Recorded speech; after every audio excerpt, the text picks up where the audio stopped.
Shiva was not such a cripple that he needed chemicals from outside. He was stoned, no question about that. But by what is another matter.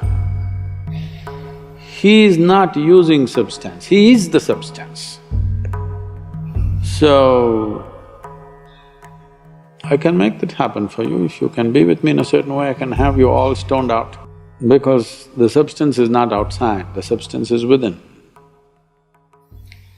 So, those who want to emulate Shiva, first they must sit unmoving for 3 months, and then maybe they can smoke also. This happened. Adi Shankara was walking.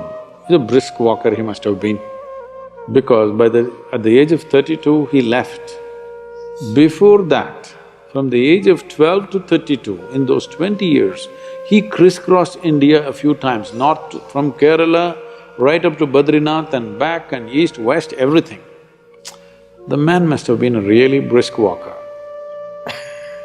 To do so much walking in a short span of life, because in between he produced thousands of pages of literature. He must sit somewhere to write all this.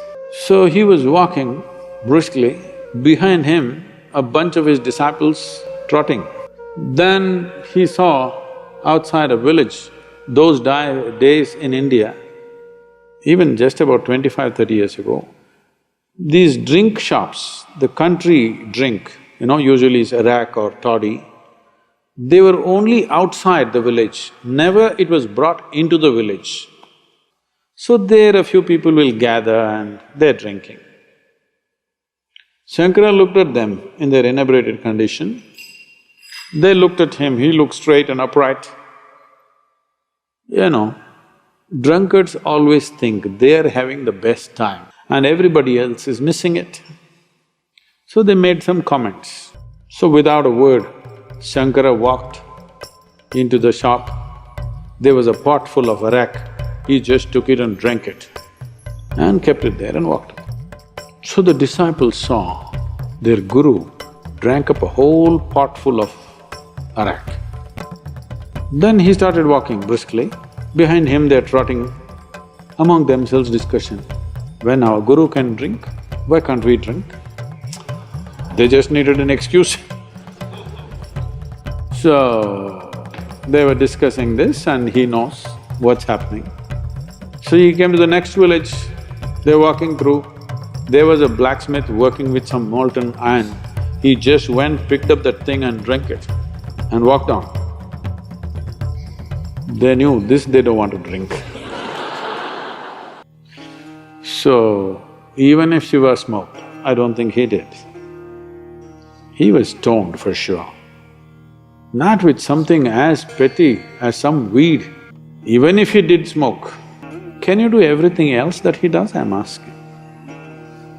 So, people thinking by smoking marijuana and feeling little smoked out, all that's happening is you're getting a little hazy in your head.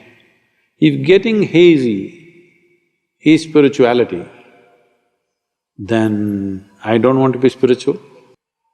Getting hazy is not life, that happens in death. When you do something that is super alert, you will find that there is an intoxication in that. Why do you think all these people jumping off mountains, jumping off airplanes, doing incredibly risky things is because in being super alert, there's another kind of intoxication. But they're doing it by doing so many physical things. If you could sit here and do it, then I would say an element of Shiva has come to you. And today the entire world is talking about it because they haven't found any other better way. There is substantial research on this. They're saying 8-point drop in one's IQ will happen. You don't have to go to any research. Those who are generally on this smoke, if you see them, they're acting peaceful, but you don't give them their substance for 2 days, you will see how cranky they become.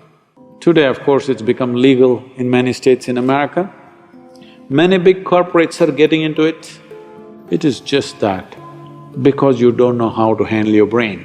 Previous generations have evolved and come to this place and you don't know how to handle this, you want to smoke it down a little bit so that it feels peaceful. There's nothing spiritual about any chemical.